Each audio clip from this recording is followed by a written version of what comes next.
Lèvons-nous tous, s'il vous plaît. Demandons au Seigneur de mon être. Et répète après moi, Seigneur Jésus. Seigneur Jésus. Mon sauveur et mon roi. Je me tiens ce soir. Dans ta sainte présence. Je viens à toi, Seigneur. Tel que je suis.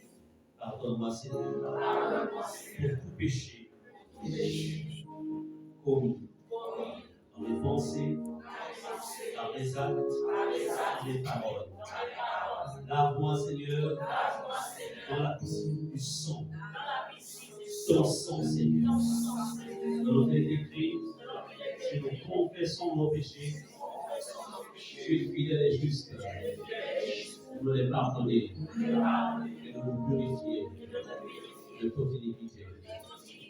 Merci Seigneur de me revêtir de ton armure. Seigneur Jésus, pendant que tu as dit, revêtez-vous de toutes les armes de Dieu. Je me réveille ce soir la vérité comme c'est Dieu. Au nom de Jésus, je me réveille. Les œuvres de l'évangile comme ceci. Je me réveille de la cuirasse de la justice. Je me réveille grâce du salut.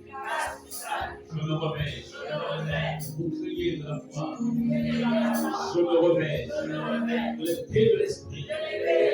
Au nom de Jésus, je déclare en ce jour que je suis revêtu de l'armure de Dieu afin de tenir ferme dans la bataille, au nom de Jésus. Amen.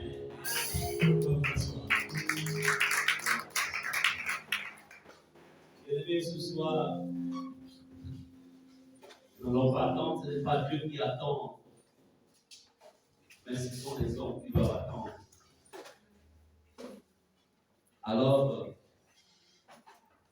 ce soir, c'est un travail spirituel que chacun est appelé à faire. Ce n'est pas une simple prédication ou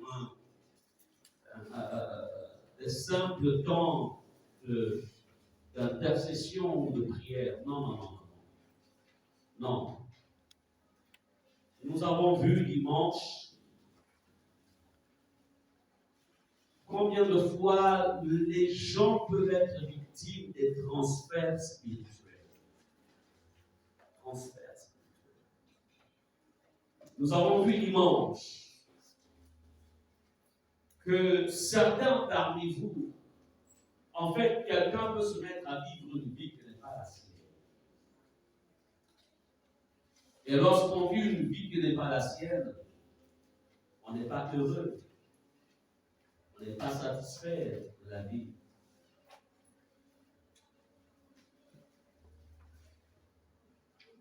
Alors, pour un petit récapitulatif, afin de positionner en fait les esprits les uns des autres, si je peux dire ça comme ça, que nous serons tous sur la même longueur d'onde. Je voudrais ici saluer nos enfants qui sont du côté de la Turquie, Maroc et autres, qui nous suivent et qui sont aussi connectés par rapport à ce travail. Alors, c'est quoi un transfert? Nous avons vu qu'un transfert, selon la définition que j'ai donnée, c'est une opération qui se produit dans le monde invisible. Donc, une opération qui se produit dans le monde invisible, c'est un déplacement de bénédiction, de faveur, de grâce. C'est un déplacement de destinée, donc qui va d'une personne à une autre, sans que le véritable propriétaire n'en soit informé.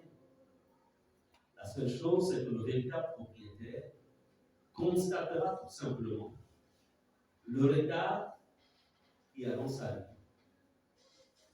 Ils ont commencé ensemble avec des collègues depuis le lycée. Ils se retrouvent à l'université. L'autre, ils ont tous Master 2, Master 3, ou je ne sais pas, ou voilà. Ils ont tous les masters. Celui dont la destinée, dont le transfert a été, celui qui est victime du transfert, il se mettra en train de vendre en fait. Il vendra le Mutuki. Avec son master, il vend le Mutuki pour vivre. Pendant que l'autre, avec le même master, se retrouve dans un niveau où il jouit de ses efforts, on va dire, universitaires, de son diplôme. Donc, nous avons vu que, on a vu l'histoire donc d'Ésaü et de Jacob dans Genèse 25 à 27. Vous avez les références, puisque ça a été la prédication du dimanche. Alors, on a vu à travers cette histoire d'Ésaü et de Jacob, nous avons vu que Jacob, en fait, a été, ou je dirais, a bénéficié ou avait bénéficié de la vie ou de la destinée d'Ésaü. Parce que il va avoir le roi d'Élès, à tromper, bien sûr, à travers quoi? À travers la nourriture, qui a servi, servira en fait d'élément de transaction. Donc, Ésaü sera dépossédé de son roi d'Élès, qui part d'Ésaü à Jacob. Ça ne s'arrête pas là. Ensuite, il vient la bénédiction finale qui devait positionner Ésaü comme étant le successeur d'Isaac en tant que père. Donc, nous voyons malheureusement que cette succession, ce n'est pas Ésaü qui va en bénéficier, mais ça va être Jacob. Comment? Par voie de transfert. En fait, Jacob va devoir vivre la vie d'Ésaü. C'était pas, je parle selon le concept, selon les hommes, parce qu'on sait que bon, selon la prophétie, bon, nous savons ce que Dieu avait dit à Rebecca. Mais le premier format, c'est qu'en fait, Jacob se met à vivre la vie d'Ésaü. Et nous avons vu. Parce que la Bible a été écrite pour nous servir d'enseignement. Le monde, c'est peut-être, comment dirais-je, le monde a évolué, mais les principes spirituels restent les mêmes.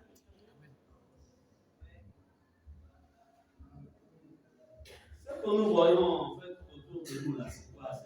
C'est juste un changement d'habillage. On part en fait de l'âge préhistorique jusqu'à l'âge de la pierre taillée jusqu'à même en fait le fond de l'homme reste le même. Les réalités spirituelles restent les mêmes. Donc nous allons, on a vu à travers l'histoire d'Ésaü et de Jacob, en fait, Jacob va vivre une vie, la vie d'Ésaü. Et Ésaü, malheureusement, se retrouvera dépossédé du plan, en fait, du plan que le père, son père avait prévu pour lui. Et nous disons ceci, combien ici, sans aller d'abord dehors, combien ici vivent une vie qui, en vérité, n'est pas la leur? Combien? Alléluia. Et vous avez malheureusement des personnes qui vous diront, je vais encore faire comment? Ma vie est comme ça, je vais faire comment? Non! Tu dois traiter ça. Tu dois traiter. Tu dois refuser. Je refuse. Est-ce que quelqu'un peut dire je refuse? Je refuse. Je refuse. Je refuse. Alléluia. Bien-aimés, nous avons vu qu'un transfert spirituel peut se produire dans les domaines suivants. Le domaine de tes bénédictions, travail, mariage, la santé, la fécondité, citer tout ce qui peut rendre la vie de quelqu'un heureux. Un transfert se fait dans tous ces différents domaines. Ce sont des manipulations qui se produisent dans la dimension esprit. La dimension. Ce sont des transactions.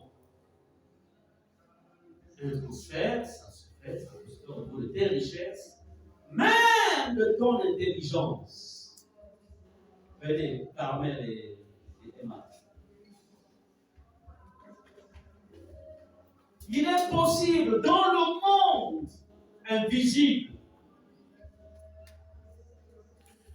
Alors, bon, on va prendre quoi c'est ça? Voilà, je prends ça.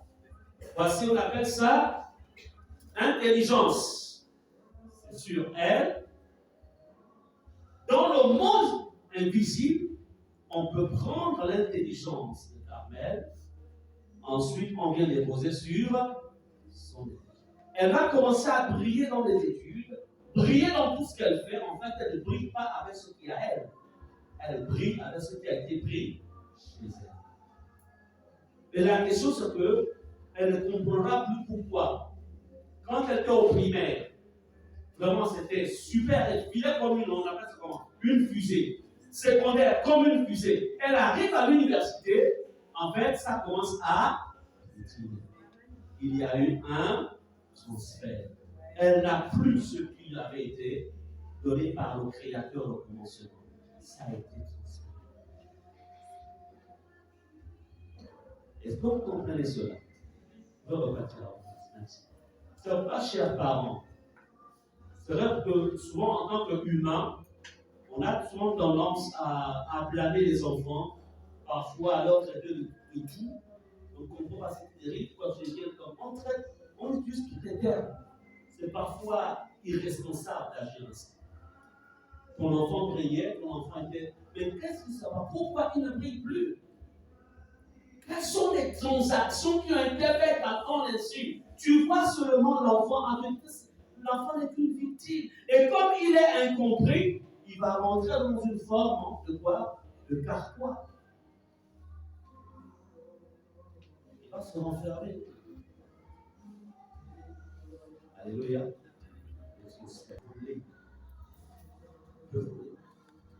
Un transfert. Transfert de ta destinée professionnelle, conjugale. Transfert de ton étoile. De ton mariage. Et je vous disais que le problème avec le transfert, c'est que par exemple, au niveau du mariage, on peut te coller un mariage. C'est-à-dire que le véritable mariage, c'est en fait quelqu'un ou quelqu'une qui ne fera pas le bonheur de ta vie.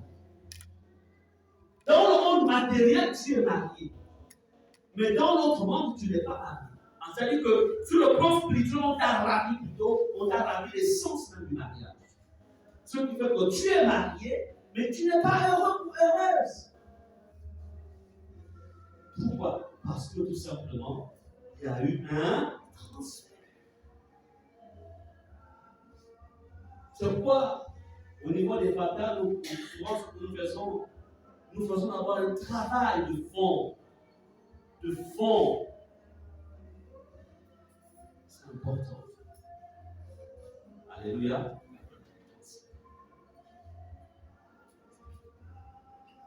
Bien, mais nous avons vu qu'une personne victime d'un transfert vivra une vie qui n'est pas la sienne.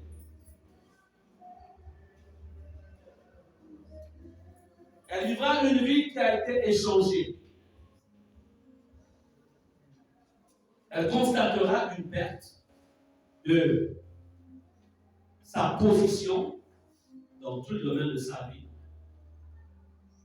Vous avez par exemple des familles où pratiquement, quand par exemple on a mangé l'aîné, on a mangé sa destinée, il y a eu un transfert, c'est-à-dire que l'aîné est là, mais en fait, il est relégué en fait au second plan.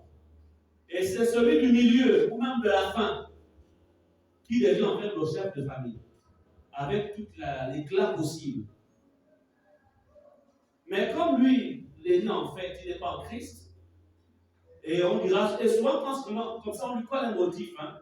Soit c'est un bon buveur de vin, soit un bon dépravé sexuel, soit ça veut dire qu'il y a un motif en fait.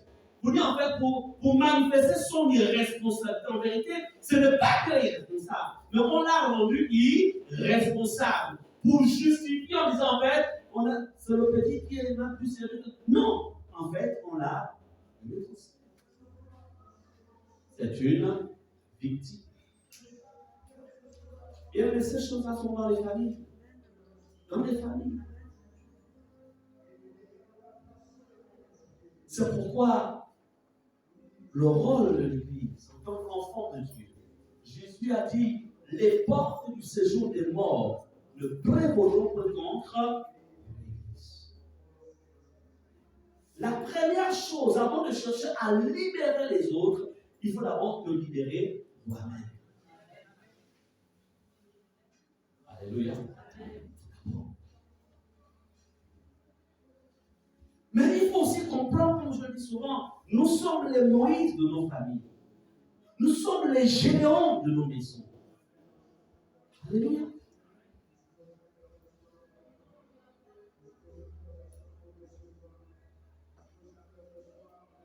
C'est pourquoi, depuis la semaine dernière, depuis dimanche, il a été dit que chacun doit faire un travail pour vérifier, pour découvrir ce qui a été, en fait, transféré. Qu'est-ce qui a été transféré? Nous avons vu comment identifier les agents diaboliques qui sont à l'origine d'un transfert mystique dans la vie de quelqu'un. Comment les identifier? Comment savoir? Parce que les transferts, écoutez, un démon, un esprit méchant ne viendra jamais t'attaquer s'il n'a pas été, envoyé par quelqu'un. Il y a toujours une personne physique qui a des alliances avec ces esprits-là, qui sert en fait d'agent.